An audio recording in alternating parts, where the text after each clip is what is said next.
magaalooyinka waaweyn ee gobolka Gado tan iyo bartamihii sanadkii tagay waxaa ku soo qulqulayay kumanaan qoys oo xoolo dhaqato ahaa kuwa oo ku soo ceertoobay abaaraha ku dhuftay badi koonfurta iyo bartamaha Soomaaliya markii la waayay roobkii la filayay degmada Doolow ee gobolka Gado waxaa labadii toddobaad ee ugu dambeysay soo gaarayay in ka badan 150 qoys oo abaar iyo colaad isugu biirsadeen degmada Dinsoor ee gobolka Baay muuqaal baahiyaha raadiyo Gado oo qoysaskan ugu tagay banaanka xerada Kabaaso si ay xaaladooda u kuurgasho qoysaskan ayaa tan iyo markii ay Doolow ku soo barakaceen waxay wajahayaan hooy cunno iyo biyo la'aan qaar ka mid ah qoysaskan oo qayb ka yihiin kuwa baahiyaha gaarka qabo ayaa sheegay inay gurmad degdeg ah u baahan yihiin waxayna ka warbixiyeen xaalkoodu sida uu yahay hadda Dinsoor sakbarakan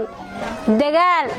rafaad yaasna qood awlaadana saddex bari baawr saarnay meel dhibaato nahaashid dhawaatan ilaahay alla ku baheel aadana bi kor laakiin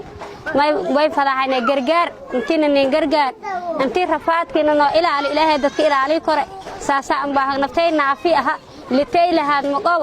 la iga aan naafaka ah ma dareero kor masuru mu kor antan awlaade oo yar oo yaal ee dhalay tanga inkibi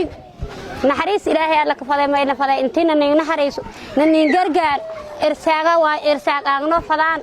هي جرجار كاستدون عن باحن جرجار إلهي على كفاده أنتين إن جرجار وفلان إلهي جرجار هاي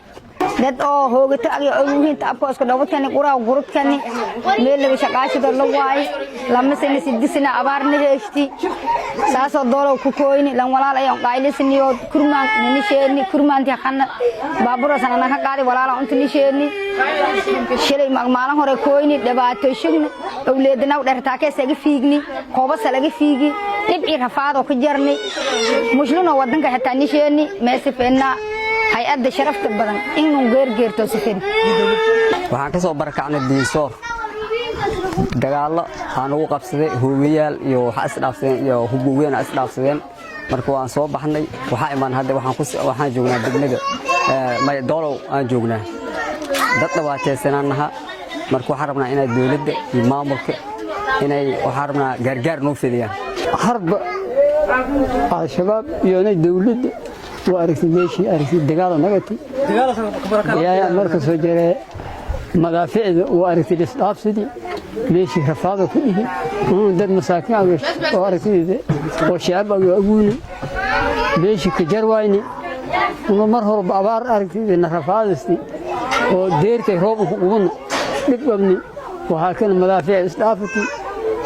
ماشي يبقى كله أنت صلنا كلمتي sidoo saga barakan laakiin dagaalkii ka dambe gargaar iyo inuu inta meesha biirsaniya iyo nabadgelyo iyo ibaaha dib i rafaad soo gurni inta meena kurugna aan ka dhibo kurug baahanayst degan rafaad aan ku gurni jugi dagaal aan ku gurni in dibka ka inuu qabado meel nuwedo iyo safir heelo nool yaan munon dareerkan